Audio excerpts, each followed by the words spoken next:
नमस्कार दोस्तों, आज मैं बात कर रहा हूँ एक ऐसे चैनल इंजीनियर्स बुक में जिसमें ये होता है कि जैसे कि हम जानते हैं कि इंजीनियर का हर एक वो पार्ट छूट जाता है जो कोई इस टॉपिक में बात नहीं करता, तो उसकी हम बात करेंगे जिसका है जनरल कंसल्टेंट। जनरल कंसल्टेंट होता क्या है, हमारा टॉपिक यही है आज कि जनरल कंसल्टेंट का क्या रोल होता है हमारे सिविल इंजीनियरिंग के प्रोजेक्ट में।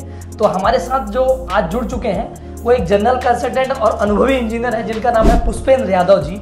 तो आज उनसे हम बात करेंगे कि जो हाईवे प्रोजेक्ट्स, NHAI के प्रोजेक्ट्स होते हैं, मेट्रो प्रोजेक्ट्स होते हैं, ब्रिज होते हैं, उनमें ये जनरल कंसल्टेंट के क्या रोल होता है। तो जनरल कंसल्टेंट क्या रोल होता है, तो आज हम उनसे बात करेंगे। तो आप बताइए थोड़ा इसके बारे में कि जनरल कंसल्टेंट होता क्या है। सबसे पहले तो ये जनरल कंसल्टेंट का रोल क्या होता है। बहुत अच्छा क्वेश्चन है अंकुर जी। जनरल कंसल्टेंट क्या होता है, जिसको शॉर्ट फॉर्म में बोलते हैं GC। ठीक है, जनरल कंसल्टेंट होता है जैसे कोई भी गवर्नमेंट है, ठीक है, कोई भी गवर्नमेंट है, गवर्नमेंट जब प्रोजेक्ट की बिडिंग करती है तो बिडिंग में क्या करता है, बिडिंग जनरल कंसल्टेंट उसमें बिडिंग को नहीं डाल सकता। तो उसमें क्या करता है, एक कॉन्ट्रैक्टर होता है L1, L2, L3, जिसका लोएस्ट प्राइस वाला या फिर रिस्पॉन्स, जिसका प्रीवियस जो एक्सपीरियंस है अगर मैच कर रहा है उसमें तो उसको मिल जाता है प्रोजेक्ट। उसमें क्या करता है, गवर्नमेंट फिर हायर करती है GC को क्वालिटी सुपरविजन करने के लिए या फिर बहुत सी कोऑर्डिनेशन करने के लिए। तो मेन काम क्या होता है जनरल कंसल्टिंग, डिजाइन चेकिंग करना, मतलब डिजाइन क्या है उस प्रोजेक्ट का, साइड वर्क इन मॉनिटरिंग करना, उसका क्वालिटी और कंट्रोल प्रोग्रेस क्या है। मेन सबसे इम्पोर्टेंट होता है किसी भी प्रोजेक्ट को समय पे डिलीवरी करना। तो सर मैं ये जानता हूँ, क्या प्रोजेक्ट को सही टाइम पे डिलीवर करना कंसल्टेंट की रिस्पॉन्सिबिलिटी है। कॉन्ट्रैक्टर भी तो ये रहता है, उसकी डेडलाइन तो होती है ना बिडिंग में कि आप इतने दिन में ये प्रोजेक्ट कंप्लीट करें, तो फिर कंसल्टेंट को क्यों रखा गया। देखो, कंसल्टेंट को इसलिए रखा गया है, कॉन्ट्रैक्टर मानता हूँ कोई भी प्रोजेक्ट मिलता है तो डेट ऑफ कंप्लीशन के साथ ही मिलता है कि हम जब कोई भी काम स्टार्ट करते हैं तो डेट ऑफ कंप्लीशन मिलती है, हमारा 2 साल में काम करना, 3 साल पर। तो उसमें क्या है ना कि जनरल कंसल्टेंट और अगर रहेगा उसमें तो उसका क्या रहता है, जो मॉनिटरिंग प्रोग्रेस जो है उस पर प्रेशर कॉन्ट्रैक्टर पे करके क्वालिटी के साथ काम करा के, क्वालिटी को अच्छा करा के टाइम पे डिलीवरी इसलिए करा सकता है क्योंकि वो उसके साथ ही काम करेगा। अब गवर्नमेंट डायरेक्ट तो बहुत चीज़ों को मॉनिटर नहीं कर सकती है, इसलिए उसको मतलब जनरल कंसल्टेंट को रखा गया है किसी भी प्रोजेक्ट को, मतलब कॉन्ट्रैक्टर से कोई भी प्रॉब्लम आ रही है कॉन्ट्रैक्टर को तो उसमें कोऑर्डिनेट करके उसका प्रॉब्लम को सॉल्व करना है। कोई भी मतलब है कि ओवरऑल थोड़ा मॉनिटरिंग करता है कि कैसे प्रोजेक्ट मॉनिटरिंग। ठीक है सर, मैं ये जानना चाहता हूँ कंसल्टेंट और कॉन्ट्रैक्टर, क्योंकि कंसल्टेंट भी एक कंपनी के एम्प्लॉय होते हैं, कॉन्ट्रैक्टर भी एक कंपनी होती है, लेकिन दोनों में डिफरेंट क्या है, कंसल्टेंट आखिर और कॉन्ट्रैक्टर कंपनी में क्या फ़र्क है। देखो, कंसल्टेंट और कॉन्ट्रैक्टर में डिफरेंस मेन होता है कि एक कोई मशीन चलाता है, एक सामने वाला मशीन चलवाता है। मतलब ऐसा हो गया, मतलब तुम्हारे पास इक्विपमेंट है, तुम कॉन्ट्रैक्टर हो, तुम्हारे पास इक्विपमेंट है किसी का काम करने के लिए, और हमारे पास क्या है ना, हमारे पास मैं एक मुख्य सलाहकार हूँ जनरल कंसल्टेंट, जो आपको सलाह दूंगा, मतलब इस दिशा में नहीं, इस दिशा में मशीन चलाओ। तो इसी बस यही डिफरेंस है कि आप काम करोगे, मैं मतलब मैं अपना एडवाइस दूंगा, अपना एक्सपीरियंस तुमको बताऊंगा। अच्छा, मतलब अपन कह सकते हैं कि जैसे कि स्कूल होती है तो स्कूल में बच्चे कॉन्ट्रैक्टर कंपनी होते हैं, जो टीचर होता है कंसल्टेंट होता है। बिल्कुल बिल्कुल सही दिशा देता है, सही दिशा देता है। ठीक है, जनरल कंसल्टेंट के तहत किस टाइप के काम होते हैं। देखो, जनरल कंसल्टेंट क्या करता है, मेन काम करता है डिजाइन को रिव्यू करना, सबसे इंपॉर्टेंट होता है डिजाइन को रिव्यू करना, ड्राइंग को अप्रूवल देना, मटेरियल को अप्रूवल देना, वर्क इंस्पेक्शन क्या है, सेफ्टी क्वालिटी चेकिंग क्या है, डेली एंड मंथली रिपोर्ट क्या बनना है, RFI and month of meeting क्या उसका जवाब देना, RFI को हैंडल, RFI होती है रिक्वेस्ट फॉर इंस्पेक्शन। मतलब ओवरऑल ये रहता है कि जितना भी कॉन्ट्रैक्टर काम करेगा, जितने अपर लेवल की जो भी चीज़ें रहेगी वो सब जनरल कंसल्टेंट करेगा। सर ये कहते हैं जैसे बहुत बड़े प्रोजेक्ट होते हैं, जैसे अभी हमने 100-200 करोड़ 500 करोड़ तो ठीक है, लेकिन जैसे बड़े प्रोजेक्ट होते हैं उसमें GC का क्या रोल होता है। सेम रोल यही होता है GC का ओवरऑल रिस्पॉन्सिबिलिटी होती है किसी भी प्रोजेक्ट को मॉनिटर करने का, monitor progress same to same. देखो, जनरल कंसल्टेंट छोटे प्रोजेक्ट में तो पहली बार रखा नहीं जाता है, 100 करोड़ के ऊपर अगर कोई प्रोजेक्ट जा रहा है तो वहाँ पे जनरल कंसल्टेंट हायर किया जाता है क्वालिटी मेंटेन करने के लिए या फिर यही मॉनिटरिंग करने के लिए, प्रोग्रेस को जल्दी करने के लिए। अच्छा, मैं समझ गया सर, आपके बताने अनुसार पुष्पेंद्र जी, मैं ये समझा कि जनरल कंसल्टेंट वो होता है कि प्रोजेक्ट को डेडलाइन में समाप्त करना और क्वालिटी को मेंटेन रखना और प्रोजेक्ट को ओवरऑल मॉनिटरिंग कर देना, ये उनका मुख्य कार्य होता है। वो काम पे ध्यान नहीं देते तो क्वालिटी में ध्यान देते हैं। ठीक है, हमारा एक महत्वपूर्ण क्वेश्चन है कि जैसे आज के फ्रेशर इंजीनियर से युवा इंजीनियर हैं, वो कैसे अपना कैरियर जनरल कंसल्टेंट के कंपनियों में अपना कैरियर बनाना चाहते हैं, तो कैसे करेंगे? जैसे आप बहुत टाइम से आप कंसल्टेंट में काम कर रहे हैं, थोड़ा हमारे दर्शकों को ये बता दीजिए फ्रेशर इंजीनियर। ये बहुत बढ़िया क्वेश्चन किया आपने।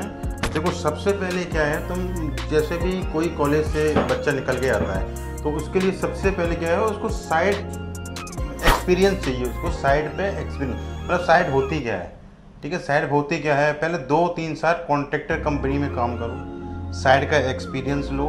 उसके बाद आपको मालूम पड़ेगा क्या क्या काम चल रहा है, तो जो काम चल रहा है उसके हिसाब से IS कोड तुम्हारा क्या है, ऑटोकैड क्या है, डॉक्यूमेंटेशन कैसे मेंटेन करना है, MS को एक्सेल सीट कैसे बनानी है, ये सारा कुछ काम जब आप करोगे तब मतलब फ्रेशर का मेन काम ये है कि शुरुआत में आके IS कोड पढ़े, साइड पे काम देंगे, पहले समझे। 2-3 साल तो आपको समझने में लग जाएगा चीज़ें होती क्या है। कम्युनिकेशन स्किल को अपना बढ़ाए, कम्युनिकेशन स्किल कैसे बात करना है, मैनेजर और क्लाइंट से बात करना सीखे, क्लाइंट क्या होता है।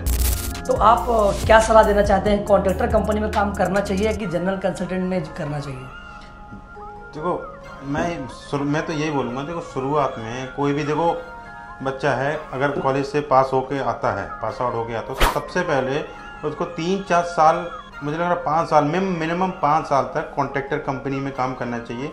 उससे क्या होगा, उसके बेसिक जो है ना, बेसिक नॉलेज है वो क्लियर होंगे।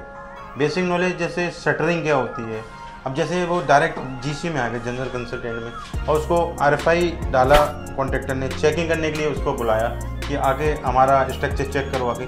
जब उसको बेसिक चीज़ें मालूम नहीं रहेंगी तो फिर क्या चेकिंग करेगा? वो तो मतलब जो जनरल कंसल्टेंट का काम है किसी भी प्रोजेक्ट को एक सही डायरेक्शन में ले जाना, तो उसको जब उस चीज़ का नॉलेज नहीं रहेगी तो प्रोजेक्ट कहीं ना कहीं बिगड़ सकता है। इसलिए GC बनने के लिए पहले आपको 4-5 साल मिनिमम आपको काम करना पड़ेगा कॉन्ट्रैक्टर में। बेसिक चीज़ें समझो, बेसिक चीज़ें होती क्या हैं, ठीक है, और फिर क्लाइंट में आओ जनरल कंसल्टेंट में। लेकिन नौकरी दोनों अच्छी हैं।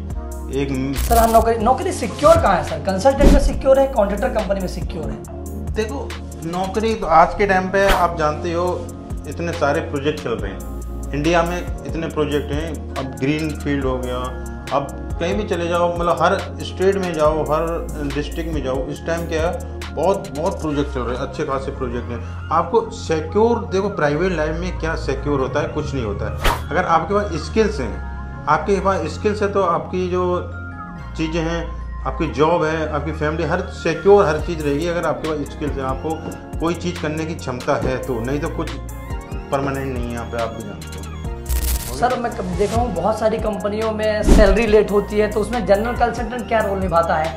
क्या कभी उन कॉन्ट्रैक्टर को मदद करता है गवर्नमेंट से प्रॉब्लम को सॉल्व कराने में? जैसे बहुत सारे एक्सक्यूज आ जाते, बड़े बड़े रीजन आ जाते हैं, जैसे समझ लीजिए कोई रिवर आ गया, रिवर में लैंड एक्विजिशन है, तो उसमें जनरल कंसल्टेंट क्या रोल अदा करता है कि सब कुछ कॉन्ट्रैक्टर को ही झेलना पड़ता है कि लैंड क्लियर कराओ, प्रोजेक्ट कैसे भी करके निकालो, जैसे आपने स्टार्टिंग में बोला था कि मॉनिटरिंग करता है, तो क्या वो कुछ ग्राउंड फील्ड में उतर के भी कुछ रोल करता है कि वो कॉन्ट्रैक्टर ही सब करता है?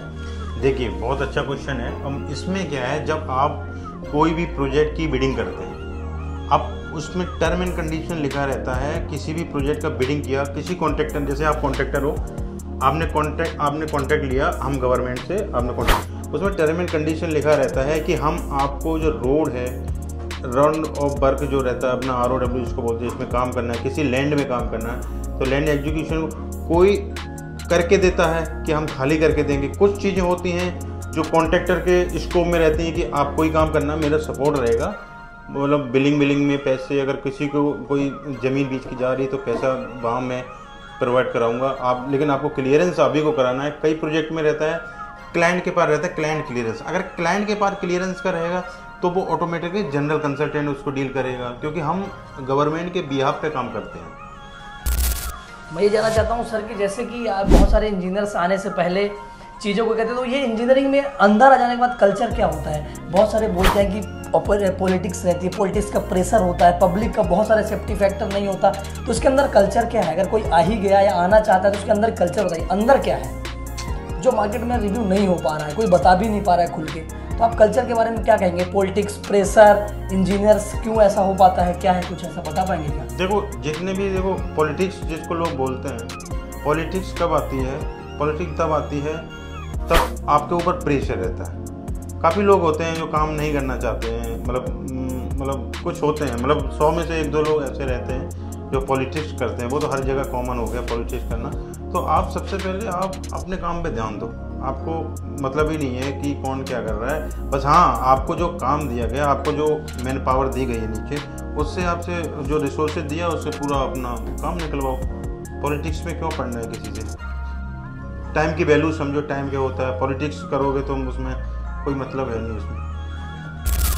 तो दोस्तों आज हमने थोड़ा एक जनरल कंसल्टेंट इंजीनियर से बात किया।